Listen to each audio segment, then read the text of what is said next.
Hello and welcome to another True Disciples broadcast. Here for the next 30 minutes, my goal is to inspire you, to educate you, challenge you, and maybe even activate you to take your Christian faith and move into life's arenas. And I want to welcome you. Here we are again, talking on topics from an evangelical Christian perspective. My name is Dr. Kevin Baird. I am the lead pastor at Legacy Church here in Charleston, South Carolina, as well as the executive director of the South Carolina Pastors Alliance. We are a network of over 200 pastors that is growing every week here in South Carolina, and we are linking ourselves to alliances all over America of pastors who are concerned about engaging the culture and hopefully bringing a righteous and Reformation voice to the public policy discussions of our day. I am excited to do this program today. I have a wonderful guest with me today. I'm going to introduce to you in just a moment. But I want to remind you that if you'd like to get in contact with us, there's several ways you can do that. Just a reminder that we're on the web, both at legacychurchsc.org or scpastorsalliance.net. Both of these are sponsors of this particular program. We're on Facebook, Twitter. You can catch us by email, legacychurchsc@aol.com, or SC Pastors Alliance, again, at aol.com. We're on YouTube, Legacy Media. I mean, you can go just about anywhere and find us if you just use the search engine. So we won't waste too much time in talking about all those contact addresses because we want to get to our interview and our discussion today, because it's my privilege to have a great friend with me today on this radio program. His name is Dr. Ron Johnson. Dr. Ron, as I call him, is a senior pastor from Crown Point, Indiana, Living Stones Church, as well as the executive director of the Indiana Pastors Alliance. And so what I'm attempting to do here in South Carolina, he is doing and has been doing for longer than I have there in Indiana. And we're going to talk about some of the things he's been involved with, but he's a wonderful voice and has some great insight into what it means to take your faith into every arena of life. So, Dr. Ron, welcome to our program. Welcome to South Carolina. Glad that you're with me today. Kevin, it's great to be with you. It's exciting to be down here with my family, spending some downtime and being able to enjoy some time with you in this beautiful state of yours. Well, we wanted to take advantage of you being here because you and I have built a relationship across all these states, and we have other relationships that we're building in other states with regards to cultural engagement. And I thought it'd be great if our listeners just had an opportunity to hear from someone else besides me. So why don't you first off just tell us a little bit about yourself? Why don't you tell us a little bit about Living Stones, about your leadership there, and a little bit about the Indiana Pastors Alliance? Yeah, well, I've had the joy of serving at Living Stones Church with my family, my father and mother in particular, who planted the church over 30 years ago now, and it's been the last 3 or 4 years that I've actually been at the helm as the senior pastor.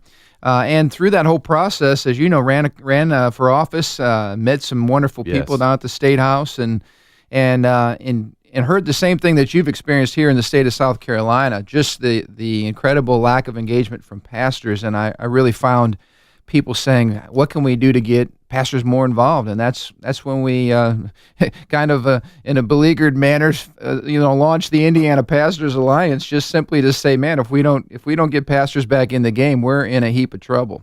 Exactly. And really listening to you, because our relationship developed through the network that we are involved in as pastors, that DNA started to rub off on me. And again, along with a lot of wonderful pastors here in this state, we're getting involved as well. But as a pastor, of course, you're preaching nearly every Sunday somewhere, most often in your own local church. Right. And you're teaching the Scripture, preaching messages, trying to lead your flock, as we all are.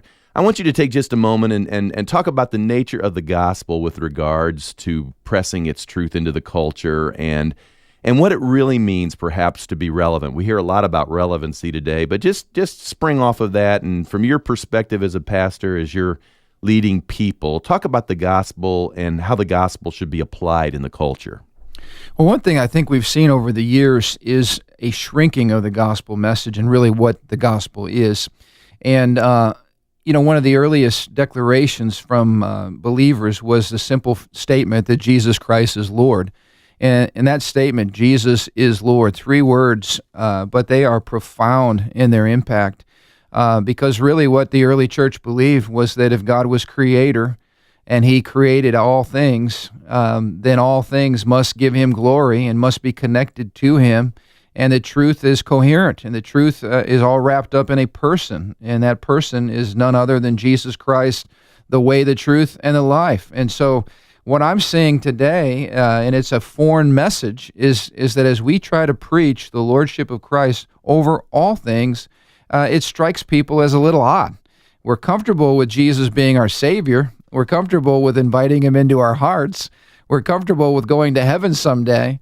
But that's pretty much where our gospel stops for most people. And they don't see the connection between what happens on Sunday morning or what happens when they invited Christ to be their Savior, and how that impacts, every area of their lives.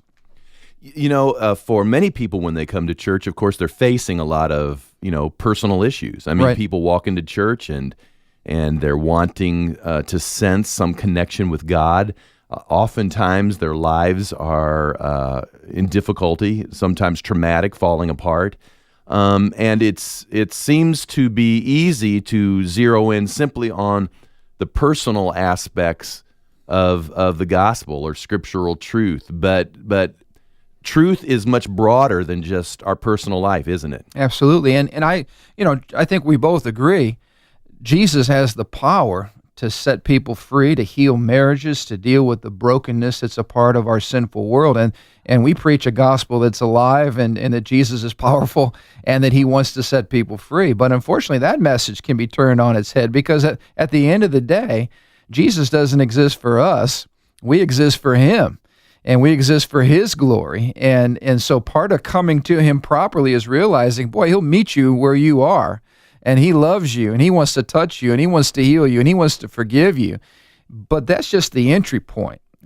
He demands that we love him and honor him, and that all of the world and all of culture bring him the glory that's due his name. And that's really the bigger issue that we have just scratched the surface on, I'm afraid, in America today. That's great, because to say Jesus is Lord, and I've often quoted even on this program Colossians 1 about his lordship, and all of creation being for him and is being reconciled through him, and every area to give glory, to him, that every arena of life. And while this program at times can be viewed as a program that looks at faith with regards to public policy matters, truth of the matter is, whether it's the media as in Hollywood or TV, or in the arts or sports or business or commerce or education or whatever field of endeavor it is, if Jesus is Lord, he's not this figurehead king. That's right. I mean, he truly is seeking to be Lord of all. That passage you just related to says that in all things he might have preeminence.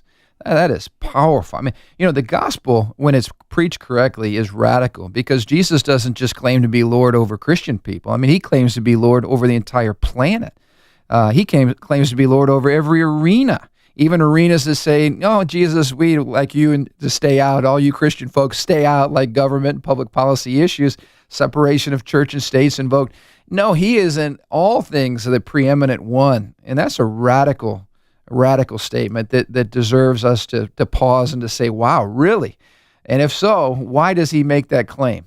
And how can he make that claim? Exactly. And truth of the matter is, that was the claim that got him crucified. Exactly. He wasn't crucified because he was a great philosopher. He wasn't crucified because he was this great moral teacher. That's he was right. crucified because he challenged all the other gods and world philosophies with the exclusivity of him being the way, the truth, and the life. That's right. And and to make a statement like that, you need to back it up. And for centuries, we've been able to look at the claims of Jesus, which are radical, and be able to say, okay, he's either Lord, or he's a liar, or he's a lunatic. But those are the only options. He's not a respectable religious teacher or whatever. The claims that he makes are so powerful and so radical that they cause us to stop and to really examine if we're intellectually honest. Who is this man, Jesus Christ, and what are his claims over culture?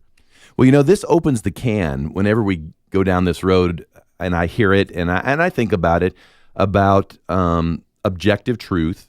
Is there such a thing as objective truth?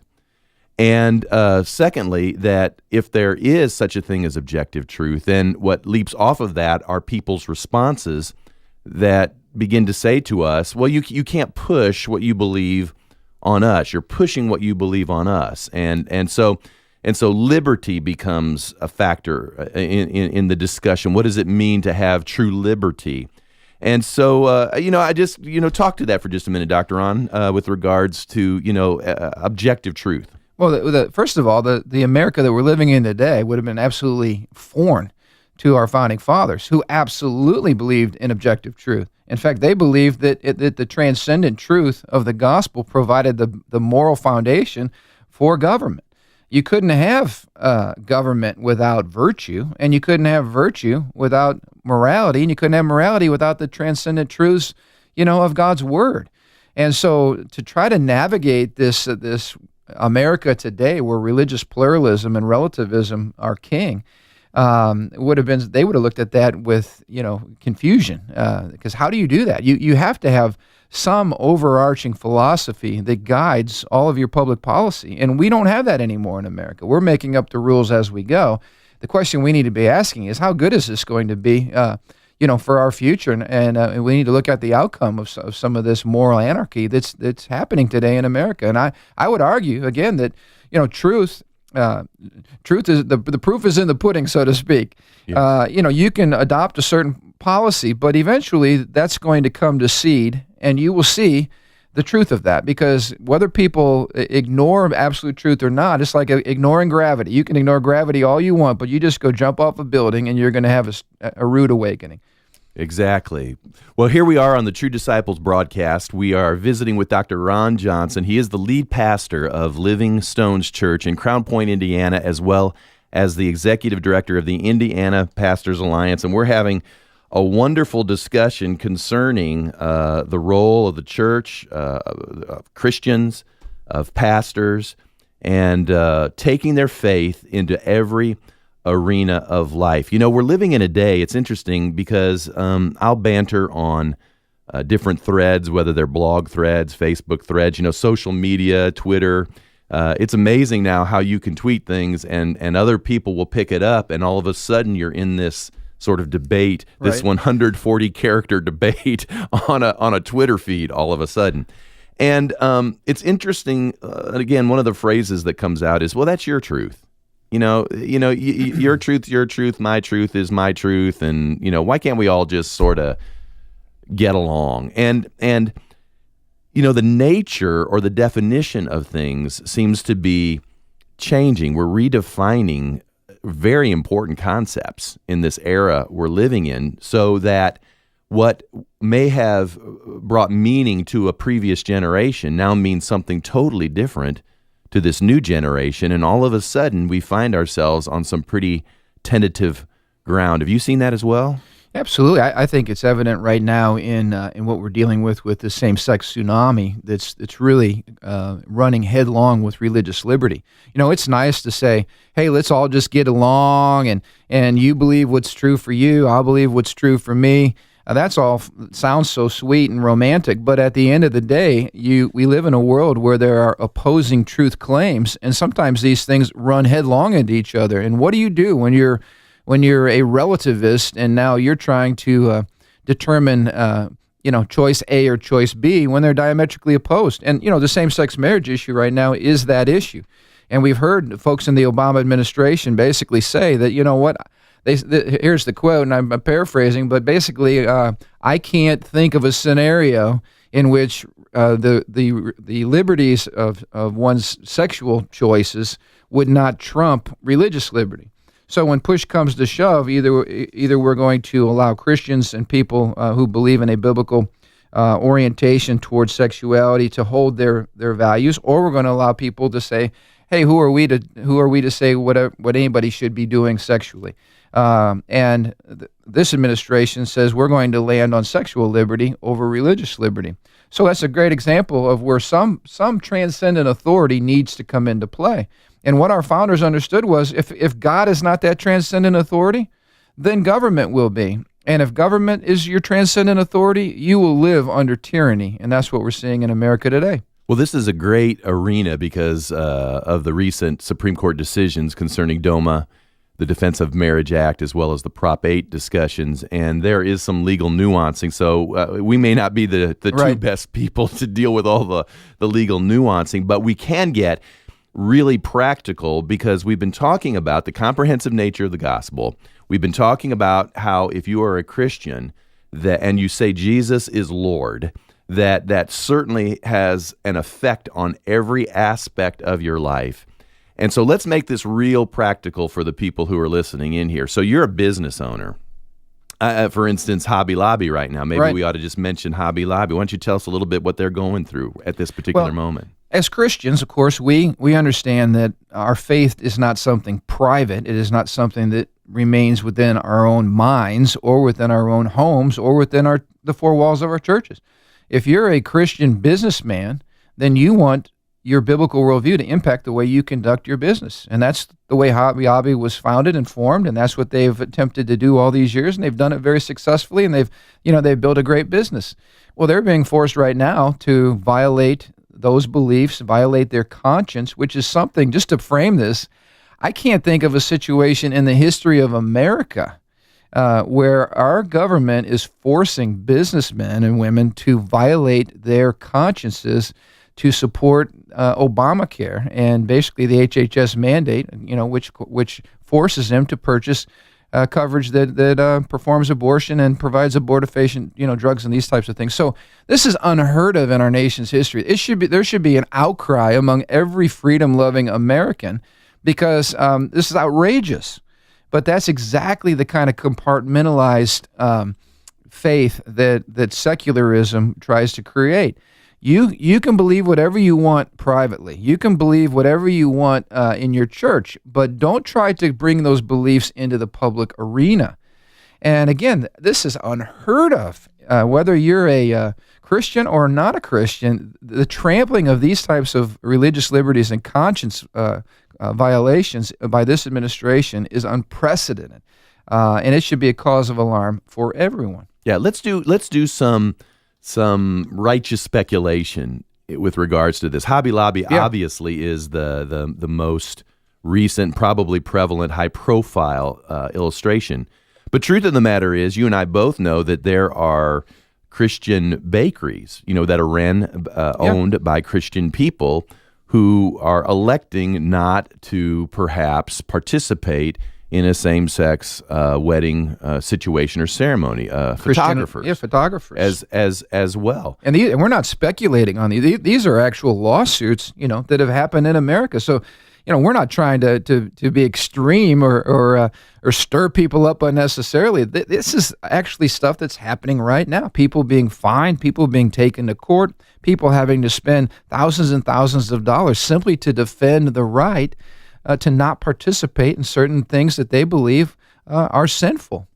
And so for the Christian that's listening to this broadcast, to be exhorted to take their faith into every arena of life, what would you look if you had a Christian businessman, let's say, sitting across your desk and just saying, "Pastor Ron, what am I going to do? It seems to be falling on top of me right now, all of these mandates, and I'm wondering if I can do business. I'm wondering if I'm going to be in litigation with legal fees, and how would you counsel a believer sitting across your desk that's going, what do I do? Maybe they even want to be faithful to their belief system, but they're just challenged by the atmosphere we're living in. Yeah, this is a time for courage, and I don't know how else to put it.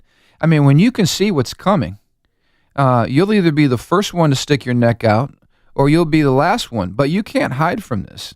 This will affect all of us.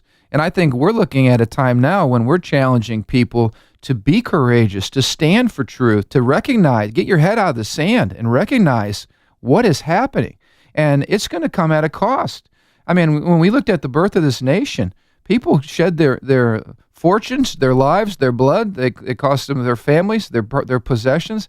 I mean, it was a cost to enjoy the freedoms and liberties that we enjoy today. And I'm just telling every listener that's hearing us, there will be a cost to keep the liberties that we have. And again, I don't want to be alarmist, but I'm challenging business folks.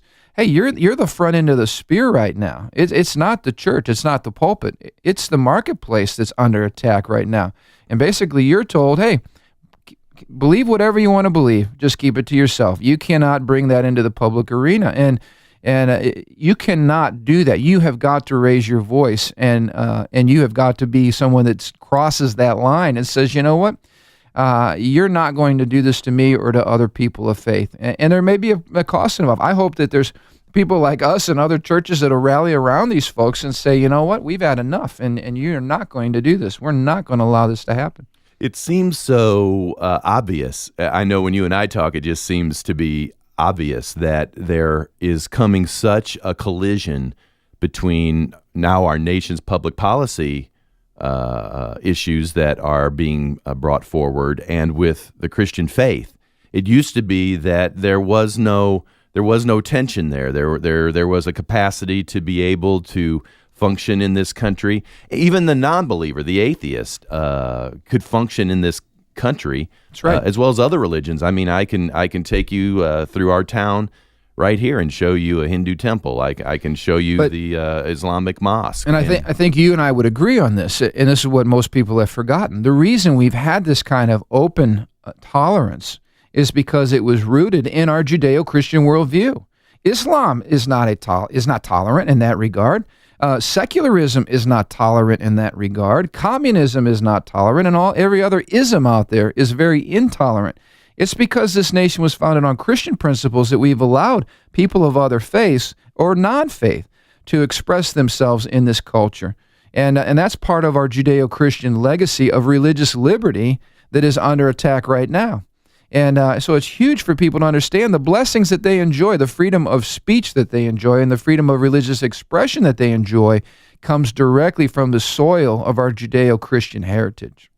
Well, you're listening to the True Disciples broadcast today, and our guest is Dr. Ron Johnson, the lead pastor of Living Stones in Crown Point, Indiana, as well as the executive director of the Indiana Pastors Alliance. And we have just a few moments left. We're going to hold you over till next week and have you on the program next Sunday as well. And we're going to pick up on some of these themes and maybe explore them a little bit more. But why don't we go ahead and just, in anticipation of some of those discussions next week, let's just start slowly opening the can. Why hasn't the church been more vocal and been at the forefront or the tip of the spear? And we only have just a few minutes left here, but just begin to talk to me about where's the church in all this? Where are God's people in this whole discussion? I mean, this didn't happen overnight, and it's not just happened through this administration, but there's been a slow trivialization, a marginalization, isolation with regards to Christian precept. And so let's just open up the can, and we'll pick this up the next time we're together. But talk to me about where's the church? What has happened? What went wrong? And maybe next time we can talk about where we can go from here. I think you're exactly right. We're looking at the long-term effects of the corrosive impact of secularism in America today. One of the phrases that's in the American psyche that is not a true phrase, but it's there and it's deeply implanted because it's been repeated over and over and over again, is that phrase, separation of church and state. That phrase, while it has validity, does not have the same meaning as what our founders understood it to be. And I think we are the victims today of a lot of self-censorship. Even a lot of pastors have bought into that lie, that somehow their job is just to care for the souls of people and have bake sales and do nice, compassionate acts for people. But as far as them having a voice in the larger goings-on of our nation, they have self-censored themselves and just said, well, that's not my role. So you're exactly right. We've seen a diminishing of the understanding of what the role of the pastor in America is today, so much so that many are saying today, well, pastors shouldn't really be saying anything. about what's going on in culture. Have you ever analyzed that? Do you think that's purely a theological issue for pastors? Is it just sheer pragmatism on their part, or how would you analyze sort of the retreat or reduction mentality that the church seems to have embraced as a whole? Not everyone, but to a large extent. Right. Some of it's, I think, faulty training. We have forgotten from whence we've come. You and I have talked about this. The pastors at the founding of this nation were cultural giants, and we are such midgets today. I joke around and saying pastors today, their only public role is to bless the chicken. Pastor, come up here and pray for this meal, and then go sit down and mind your own business. I mean, we've allowed this to happen. So we're the ones that are at fault, but we sure have to change it.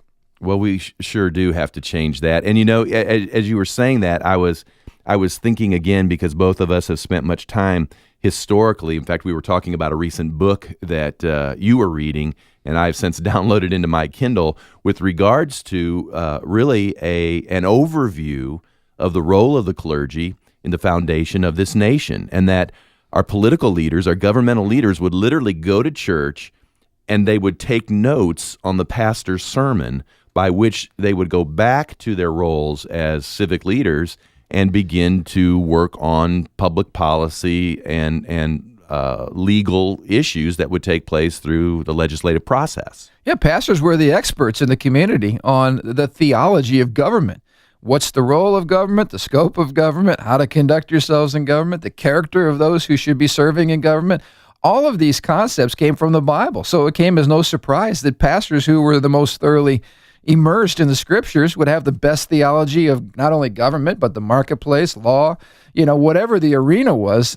All of that understanding was rooted in the Bible. And so pastors were experts on all these things. In fact, what was it, 35, I think, of the first founding fathers all had theology degrees. Yeah, I think the number actually was probably more than that. I mean, all of them had been in some form or fashion been touched. Right. Personally, as well as trained in some form or fashion. We can debate the levels of each individual one, but there's no doubt that the Judeo-Christian perspective was the dominating perspective of the day, and has provided, at least in my estimation, the greatness of our nation. Our exceptionalism can be traced right back to the amazing ideas that came from somewhere, and as you trace those back, they came from the Word of God. Yeah. Well, Dr. Ron, we're going to bring you back next time. It's been great, and as I told you as we were entering into the studio today, 30 minutes flies when you're having a discussion that you love to enter into. But we thank you for being here at the True Disciples broadcast, and I hope you turn in next week. We're going to have Dr. Ron Johnson, again, who is the lead pastor of Living Stones Church in Crown Point, Indiana, the executive director of the Indiana Pastors Alliance. He'll be back with us. We're going to pick it up from here, because we're going to probably review a little bit and then spring next time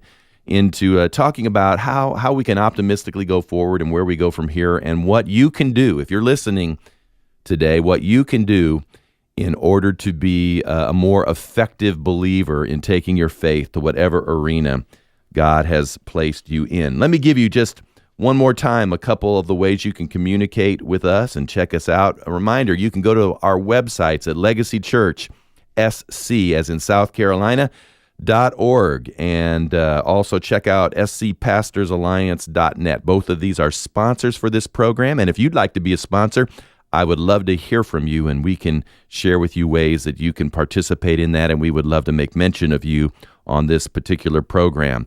Also, be sure you follow us through Facebook, Twitter. You can get us by email through either one of those website accounts, YouTube. There's so many things you can do in this day of social media in order to stay connected. I've often said this is a lot like a great Sunday school class, and I hope you're on your way to church and we can be a part of influencing you. Hey, remember, until next time, you keep walking the walk and you keep being a true disciple. God bless you.